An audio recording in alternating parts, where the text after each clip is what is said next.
Hello' বন্ধুসকল, আজি আমি এনেকুৱা এখন হাবি বিষয়ে আলোচনা কৰিম য'ত থকা গছ-গছনিয়ে আমাৰ বায়ুমণ্ডলৰ কাৰণে 20% অক্সিজেন অকলে প্ৰডিউচ কৰে।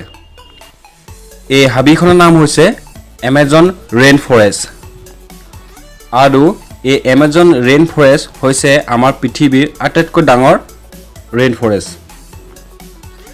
এই হাবিখনে 55 লাখ কিলোমিটাৰ আৱৰি আছে, অৰ্থাৎ এই হাবিখন আমাৰ অসমতকৈও ডাঙৰ।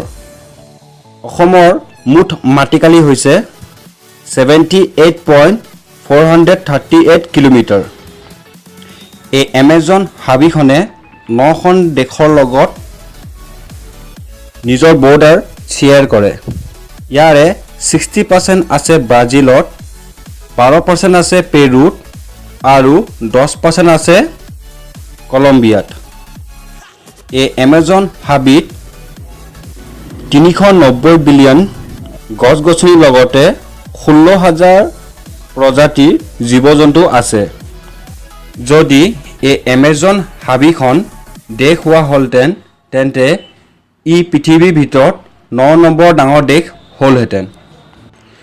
এই এমাজন হাবিখন পৃথিৱীৰ ভিতৰত আটাইতকৈ ডাঙৰ ৰেইন ফৰেষ্ট, য'ত 80 ইঞ্চিছ 2000 mm আৰু কিছুমান এৰিয়াত 430 ইঞ্চিছ 10,920 mm প্ৰতি বছৰে বৰষুণ হয়। আৰু এই এমাজন ৰেইন ফৰেষ্টত পৃথিৱীৰ ছেকেণ্ড লাৰ্জেষ্ট ৰিভাৰ অৰ্থাৎ এমাজন ৰিভাৰ আছে, কিন্তু পানীৰ কোৱান্টিটি অনুসৰি ই পৃথিৱীৰ আটাইতকৈ ডাঙৰ নদী।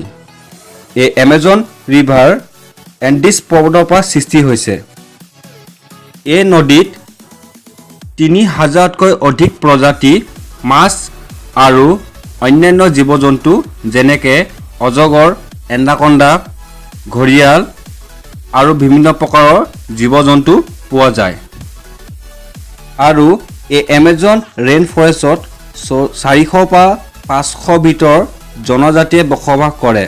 তাৰে 50টা জনজাতিয়ে এতিয়ালৈকে বাহিৰৰ মানুহৰ লগত কোনো ধৰণৰ যোগাযোগ কৰা নাই।